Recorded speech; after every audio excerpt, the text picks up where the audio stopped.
Good evening everyone, welcome back to Vidyarthi cafe. मैं अशोक कुमार, एक बार फिर से आप लोगों का स्वागत है विद्यार्थी कैफे पर। आज हम लोग पढ़ेंगे कक्षा 6 के चैप्टर संख्या 9 पाठ संख्या 9 को पढ़ेंगे। पाठ का नाम है यो जानाति सह पंडिता। इसका मतलब होता है कि यो जानाति मतलब होता है जो जानता है ना। यो मतलब जो जानाति यानी कि जानता है ना। यो जानाति मतलब हो गया जो जानता है। सह पंडित, सह का मतलब हो गया वह, और पंडित का मतलब पंडित यानी कि ज्ञानी, यानी कि जो जानता है वह ज्ञानी है। तो ये जो पाठ है यो जानाति सह पंडित, ये जो संस्कृत साहित्य में पहेलियों के विशेष स्थान को दर्शाता है। इस पाठ में बहुत सारी पहेलियाँ हैं जिनके बारे में हम लोग जानेंगे। छोटा सा चैप्टर है हालांकि।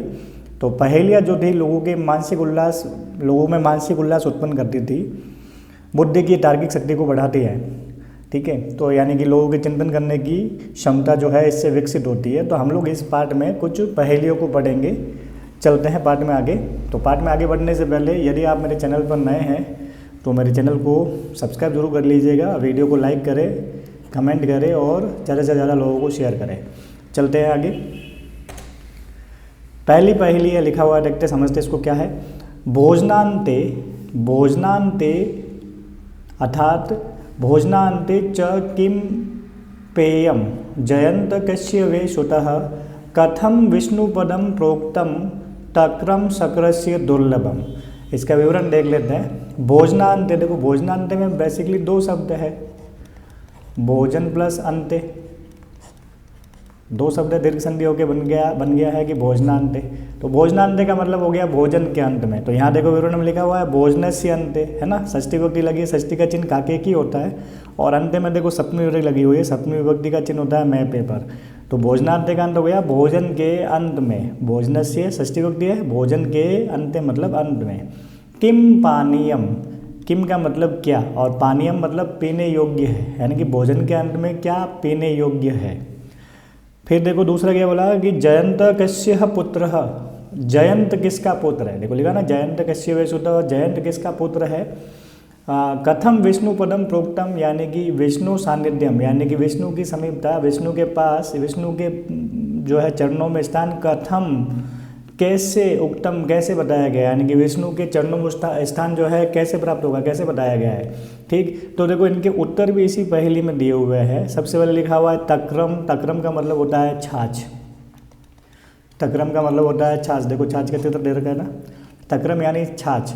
शक्रस्य, शक्र वर्ड आता है इंद्र के लिए, शक्रस्य में षष्ठी विभक्ति है तो मतलब हो गया इंद्र का। षष्ठी का चिन्ह काके की होता ना, तो इंद्रस्य का मतलब हो गया इंद्र का, सॉरी शक्रस्य का मतलब हो गया इंद्रस्य अर्थात इंद्र का। ठीक, और लास्ट में आ गया दुर्लभम यानी कि कठिन। ठीक, तो तीनों प्रश्नों के उत्तर क्रमशः सीक्वेंस में दे रखे। तो वापस देखते समझते इसको। तो भोजनस्य अंते किम पानीयम, यानी कि भोजन के अंत में क्या पीना चाहिए, तो उत्तर आ गया तक्रम। तक्रम का मतलब क्या हो गया छाछ। तक्रम यानी कि छाछ, यानी कि भोजन के अंत में पीने योग्य क्या है, छाछ पीने योग्य है। जयंत कस्य पुत्र, जयंत किसका पुत्र है। अब देखो कस्य में षष्ठी विभक्ति है तो आपका उत्तर भी षष्ठी विभक्ति में होगा। तो लिखा हुआ है ना इंद्रस्य, यानी कि ये जो शक्रस्य है, शक्र का मतलब इंद्र होता है, तो इंद्र से लिख लो चाहे शक्र से लिख लो, एक ही बात है। ठीक है, तो जयंत किसका पुत्र है, शक्रस्य यानी कि इंद्रस्य, यानी कि इंद्र का। शक्रस्य मतलब इंद्र का ही होता है। ठीक है, विष्णु सानिध्यम कथम उक्तम, विष्णु की समीपता कैसे प्राप्त होगी, कैसे बताया गया है, दुर्लभम यानी कि बहुत ही कठिन है ना। विष्णु की सानिध्य जो है बहुत ही कठिन बताया गया है। ठीक है, ओके। विष्णु के चरणों में स्थान जो है हर किसी को नहीं मिलता है ना, बहुत पुण्य करने पड़ते हैं। ओके, चलते आगे। तो तीनों इस पहले के तीन प्रश्न है, तीनों को उत्तर मिल गया। भोजन से अंते किम पानीयम, तो तक्रम। जयंत कस्य पुत्र शक्रस्य, है ना। विष्णु सानिध्यम कथम उक्तम, दुर्लभम। अब आप लोगों को अगर एग्जाम में आता है पढ़ के उत्तर देने वाला, तो अगर ये पहेली आए और ऐसे प्रश्न पूछे भोजन से अंते किम पानीयम, तो उत्तर आप लोगों के ये तीनों लास्ट में दे रखे हैं, सीक्वेंस में ही दे रखे हैं। ठीक है, तो आपको प्रश्न पढ़ना और सही उत्तर लिखना है। किम पानीयम तो तक्रम। पूछ सकता है जयंत कस्य पुत्र, तो ये रहा उत्तर शक्रस्य।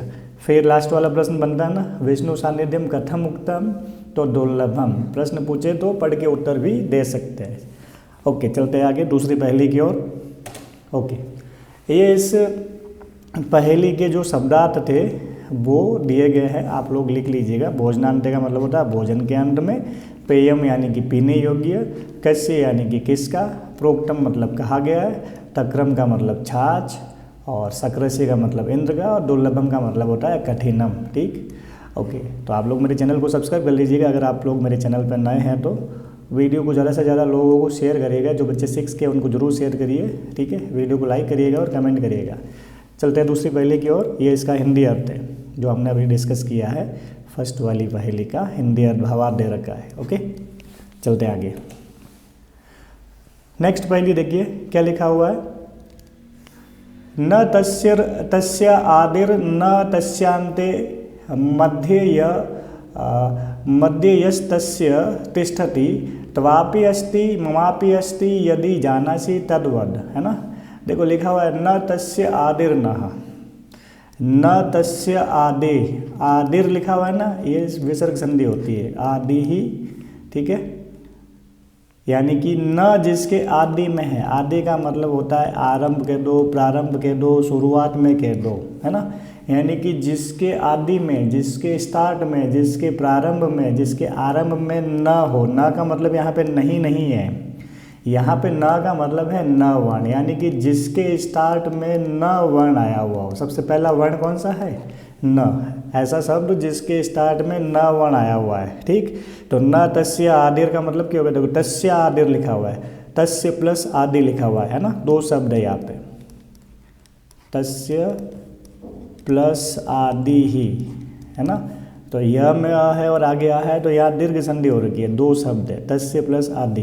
तो तस्य मतलब होता है उसके, और आदि का मतलब होता है प्रारंभ में, यानी कि उसके आदि में न वर्ण है, यानी कि उसके आरंभ में न वर्ण आया हुआ है। तस्यांते, देखो लिखा हुआ तस्यांते, यानी दो शब्द है यहाँ पे, तस्य प्लस अंते। न तस्यांते, देखो यहाँ पे न है ना, यानी कि जिसके अंत में भी न आया हुआ हो। न मतलब न वर्ण आया हुआ अंत में भी, है ना। ओके, यानी कि जिसके आदि में यानी कि आरंभ में न है और जिसके अंत में न है। और फिर क्या कह रहा है, मध्य यह तस्य, मध्य मतलब बीच में आया हुआ है यह, यानी कि ये बीच में लिख लेते हैं यह, है ना। बीच में यह वर्ण आया हुआ है, यह तिष्ठति, यानी कि बीच में यह है। तवापि अस्ति, है ना, तवापि अस्ति, देखो इसमें 2-3 वर्ण मिले हुए, लिख लेते क्या क्या है। तव प्लस अपि प्लस अस्ति, तो तवापि अस्ति का मतलब तुम्हारा भी है, ठीक है। ममापि अस्ति, इसमें भी 2-3 वर्ण है, मम प्लस अपि प्लस अस्ति, है ना, अस्ति।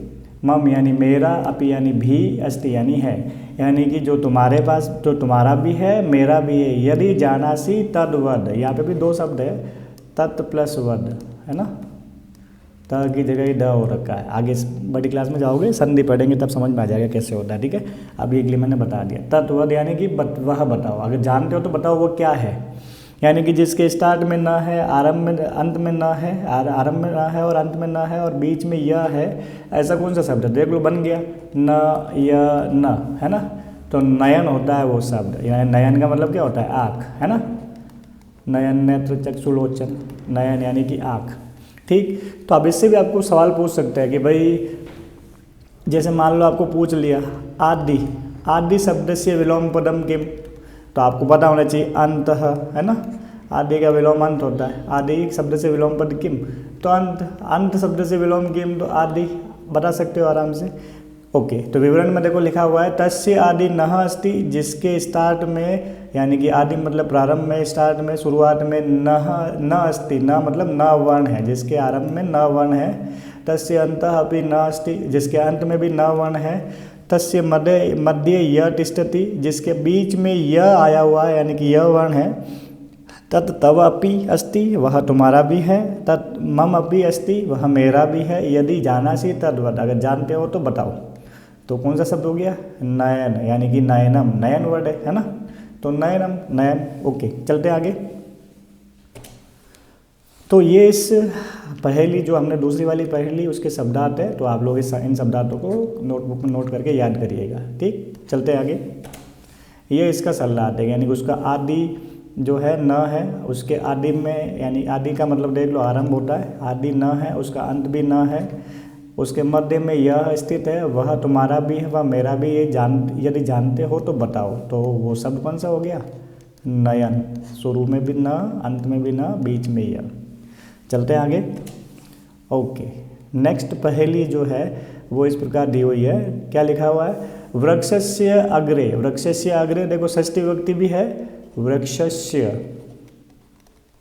है ना, प्लस अग्रे है ना, दीर्घ संधि हो रखी है, अ प्लस अ मिलके आ होता है। वृक्षस्य अग्रे मतलब वृक्ष के अग्रे मतलब आगे वाले भाग में, है ना, वृक्ष के आगे, आगे वाले भाग में। फलम दृष्ट, फल दिखता है ना, फलम दृष्ट, फलम दृष्ट मतलब फल दिखाई देता है। फलाग्रे, फलाग्रे में भी दो शब्द है, फल प्लस अग्रे है ना, दीर्घ संधि फिर से हो रखी है, यानी कि फल के आगे वाले भाग में वृक्ष एव च, और फल के आगे वाले भाग में वृक्ष ही है। वृक्ष के आगे वाले भाग में फल दिखाई देता है और फल के आगे वाले भाग में वृक्ष ही है। आकार आदि, देखो इसमें भी दो शब्द है, अकार, अकार मतलब होता है अवर्ण, और आदि का मतलब इससे पहले वाली पहेली में हमने जान लिया, आदि का मतलब होता है प्रारंभ में, शुरुआत में, यानी कि जिसका जो नाम है उसके प्रारंभ में अ है, और ठीक है, सकारांत, सकार प्लस अंत, यानी कि उसके अंत में स आया हुआ, उसका जो भी नाम है उसके स्टार्ट में तो आदि में तो अ है और अंत में स है। यो जानाति सह पंडित, जो जानता है वह पंडित है, ज्ञानी है।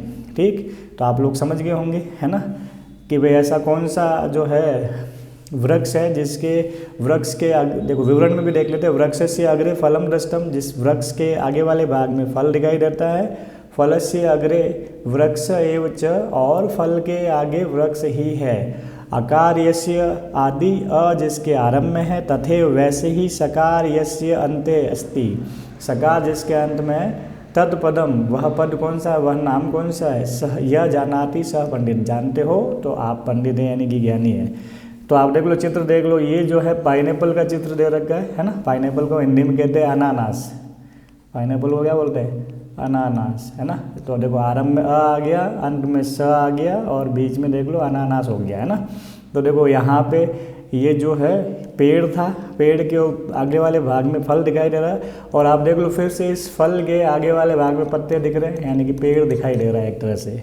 ठीक, समझ गए होंगे अनानास है वो। चलते आगे, ये इस पहेली के शब्दार्थ है, इन्हें आप नोट करिएगा, ठीक है, ताकि समझने में आसानी हो हम लोगों को, पहेली को उसका भावार्थ समझने में आसानी हो। तो आप लोग इनको नोटबुक में ज़रूर नोट करिए, ठीक है।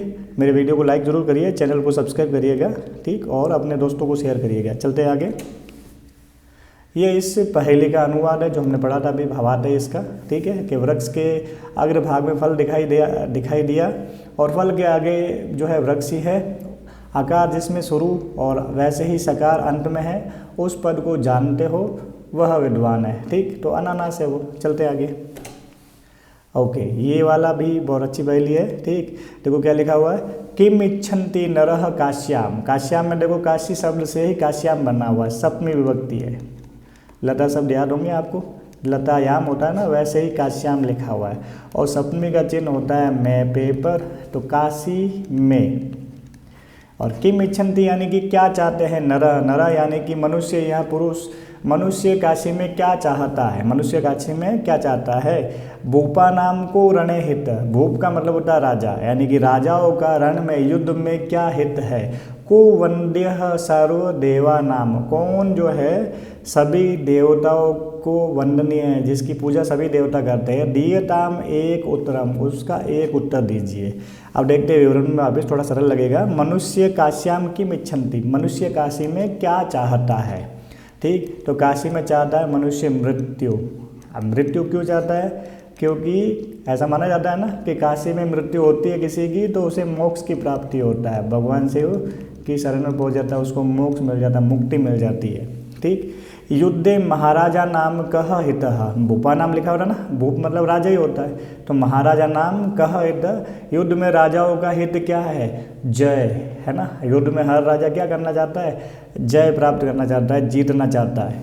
कह सर्व देवानाम वंदनीय, और कौन जो है सभी देवताओं का वंदनीय है, तो वो होते हैं शिव। ठीक, लेकिन अब देखो यहाँ पे इनका एक ही उत्तर देना है ना, पहेली में से निकल के उत्तर एक ही होना चाहिए। तो मृत्यु होता है पहले वाले का, काशी में क्या इच्छा है, मनुष्य की मृत्यु की, और राजाओं का हेतु क्या है, जय। तो मृत्यु प्लस जय क्या बनता है, मृत्युंजय, है ना। और मृत्युंजय कौन है, भगवान शिव है। मृत्युंजय किसे कहा गया है, भगवान शिव को कहा गया है ना। तो एक पद में उत्तर क्या हो गया, मृत्युंजय, है ना। कह सर्वदेवानाम वंदनीय, कौन है सभी देवताओं के द्वारा पूजा जाने वाला, मृत्युंजय अर्थात भगवान शिव। ठीक, इसके शब्दार्थ मैंने यहीं पे लिख लिया है, तो आप शब्दार्थ इसके आंसर बुक में अपनी नोट कर लीजिएगा।